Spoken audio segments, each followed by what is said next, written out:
Cuando Dios creó al ser humano y lo colocó en el jardín de Edén, dice el texto que lo hizo bueno, lo hizo limpio, lo hizo puro. Pero por el pecado de Adán y Eva, la pureza y santidad del ser humano cayó. De tal forma que dice la Escritura que todos nosotros somos pecadores, ¿cierto? Porque lo que nos hace pecadores no es el primer acto de pecado que cometemos, sino el heredar la naturaleza caída de Adán y Eva. Así que el hombre que era bueno vino a ser por naturaleza pecador. Escuche, la Biblia dice que todos nos hemos descarriado y que estamos destituidos de la gloria de Dios. Somos culpables, somos pecadores, no somos dignos de su misericordia, no somos dignos de su piedad, no somos dignos de sus bendiciones. Y esto lo entendía muy bien aquel leproso. Así que cuando viene a la presencia del Señor, viene rogando, suplicando que se le conceda un favor. El texto dice que le rogó y se postró, se arrodilla delante de Jesús y le dice: si quieres, puedes limpiarme. Si quieres, escúchame bien, es una palabra que se traduce del griego dunasi, que significa tú tienes el poder.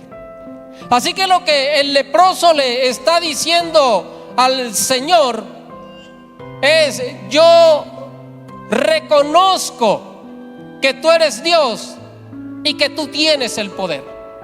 Yo reconozco que tú eres el Dios todopoderoso, para el cual no hay imposibles. Yo reconozco que tú eres aquel que levanta muertos, aquel que abre el mar.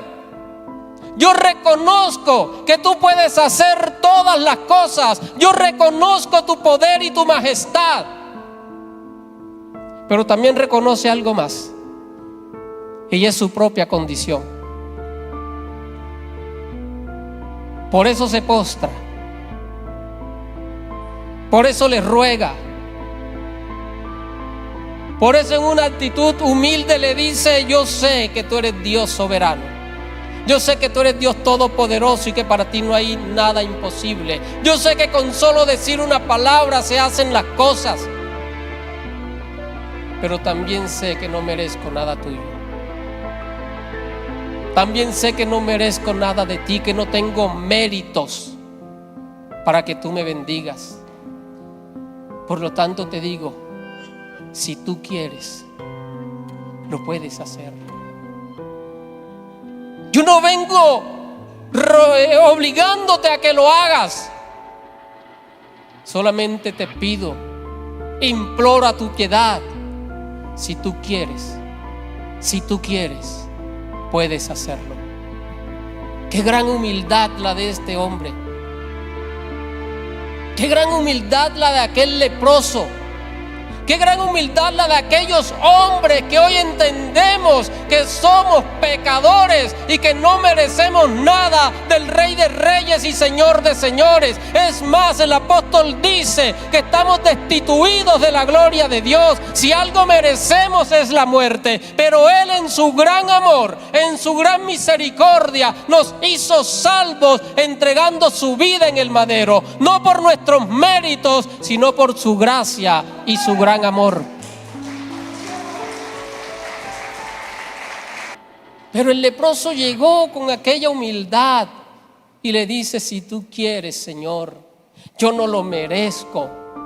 ¿Sabe que una vez en el Evangelio de Lucas capítulo 15 habla de un joven, del hijo pródigo, que vivió una vida perdida, se apartó de la presencia del Padre, vivió una vida en derroche, una vida en libertinaje, vivió una vida completamente en pecado, Pero este joven, dice la Escritura, que un día recapacitó, reaccionó y dijo: volveré, me levantaré y volveré a la casa de mi padre. Y cuando esté en la presencia del Padre, le diré: Padre, he pecado contra el cielo y contra ti, ya no soy digno de ser llamado tu hijo.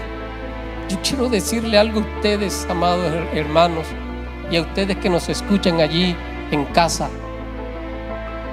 No somos dignos de ese Dios santo, de ese Dios todopoderoso. El salmista dice, el Salmo 8, que una vez preguntó al Señor: ¿quién soy yo para que tengas de mi memoria? ¿Quién soy yo para que te acuerdes de mí? ¿Quién soy yo para que me visites?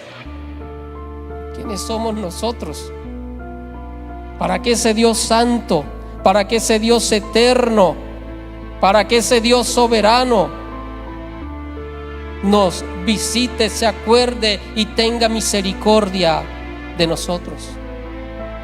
Somos injustos, somos infieles, somos pecadores, violamos fácilmente la ley del Dios Todopoderoso. En otras palabras, somos leprosos espirituales. Ahora, si usted reconoce que es pecador, que no merecemos nada del Señor, que no somos dignos, que no tenemos ningún mérito, que no hemos hecho nada para que Dios nos ame, pero si usted lo reconoce, yo pregunto, si Dios es tan santo y nosotros tan pecadores, entonces ¿por qué hay tantas personas cristianas, tantos hermanos que hoy tratan a Dios como si fuera su criado, como si fuera su empleado, como si fuera su mayordomo? Tratan a Dios como que Dios tiene por obligación que cumplir sus deseos, que contestar sus peticiones, que darles lo que ellos quieren. Yo creo que aquí no hay, pero sí sé que hay cristianos que tratan a Dios como si fuera el hermanito menor. ¿Cuánta humildad nos hace falta? De hecho, he escuchado, y creo que muchos de los que están aquí, y también y sin ánimo de ofender, pero he escuchado a alguien orar por sanidad por otra persona, y en medio de la oración le decía al Señor, repito, sin ánimo de ofender, pero en medio de la oración le decía al Señor: Señor, te pido que lo sanes, pero no aceptamos un no de ti. O sea, tienes que sanarlo sí o sí. Qué falta de respeto delante del Señor. Qué falta de respeto.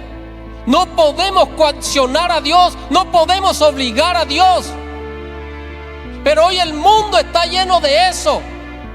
Hoy con mucha facilidad nosotros estamos declarando y estamos decretando cosas que el Dios no nos ha dado ni poder ni autoridad para hacerlo.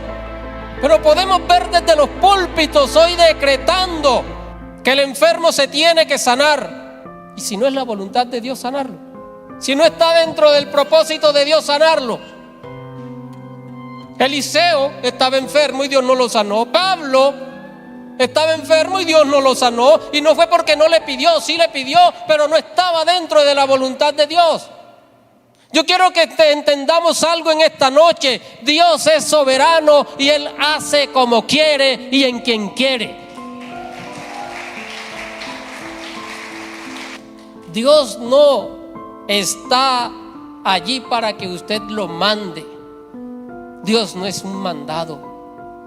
Dios es el Rey de reyes y Señor de señores. Pero hoy nos gusta decretar, incluso ya se está convirtiendo prácticamente en una doctrina, la doctrina del decreto prácticamente. Y miren, porque es que bíblicamente Dios no nos ha mandado a decretar nada.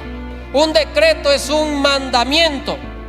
Ahora, en la Biblia encontramos personas haciendo decretos. ¿Quiénes eran los que hacían decretos? Los reyes, las personas que están en autoridad.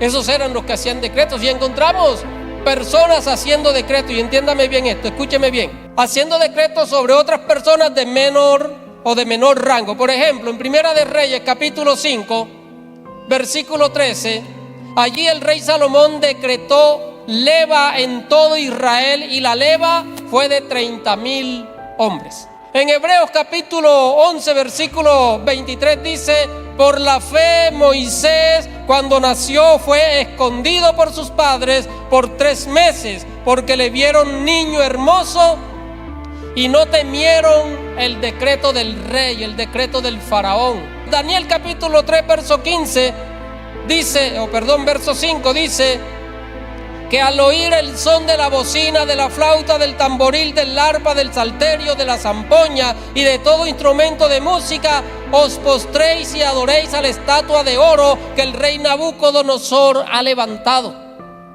Un decreto real para que todo el que escuchara el sonido de la bocina y de todos estos instrumentos se postraran y adoraran la estatua que el rey había mandado hacer. Estos son decretos terrenales, hechos por hombres y para hombres. Estos decretos los podemos hacer, pero estamos hablando en este momento no de decretos terrenales. El Señor también decretó sobre los hombres. Por ejemplo, los 10 mandamientos es un decreto de Dios para que los hombres lo cumplan. El Señor dijo: amad a Dios sobre todas las cosas y amad a vuestro prójimo, guardad mis mandamientos. Son decretos, mandamientos de Dios para que nosotros los cumplamos. Pero el tema que estamos tratando no son decretos terrenales, sino espirituales, no sobre personas, sino sobre situaciones, sobre dominios, sobre potestades, sobre enfermedades, sobre ataduras. Y esos decretos bíblicamente solo los puede hacer el Señor. Usted no va a encontrar en ningún lugar de la Biblia de que el ser humano, de que los apóstoles decretaron sobre demonios. Ahora entiéndame, no estoy diciendo que no podemos orar y reprender a los demonios para que los demonios salgan, no es eso. Pablo lo hizo y encontramos varios textos donde los discípulos lo hicieron y otras personas. Lo que estoy diciendo es que no tenemos el poder, no tenemos la autoridad para decretar sobre las huestes espirituales. Nosotros podemos orar y reprender en el nombre de Jesús y pedir al Señor que las enfermedades y los espíritus de enfermedad salgan, pero no tenemos el poder para decretar, porque ese poder única y exclusivamente es del Rey de Reyes, es del Dios Todopoderoso. Si quieres puedes limpiarme. Tenemos mucho que aprender de aquel simple leproso, porque no solamente fue su humildad, su sencillez, su fe lo que impactó el corazón de Jesús, sino que también le impactó la petición que hizo. El hombre estaba leproso, era un muerto viviente, era un zombie, era un condenado a muerte, era un hombre que lo había perdido todo. Pero cuando llega delante del Señor, no le dice: Señor, sáname, le dice: Señor, límpiame. Sanar trata del cuerpo, pero limpiar trata del alma. Así que la petición de este varón era: Señor, si no me quieres sanar, no me sanes, pero por favor límpiame de mi pecado.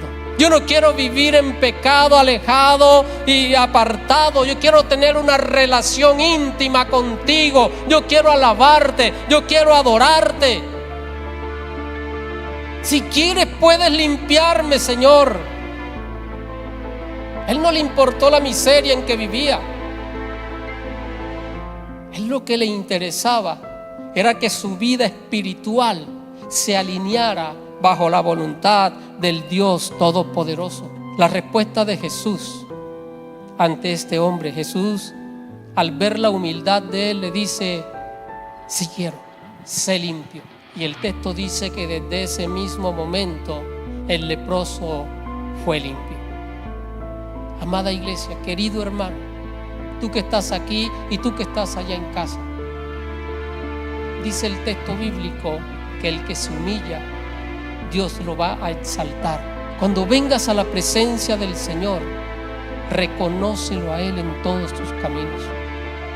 Reconoce que Él es Dios y no tu criado. Reconoce que el poder es de Él y que Él hace como Él quiera hacer.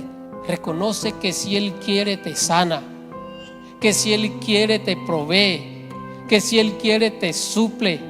Reconoce que Él no está en la obligación de hacerlo, pero por su gran amor y su gran misericordia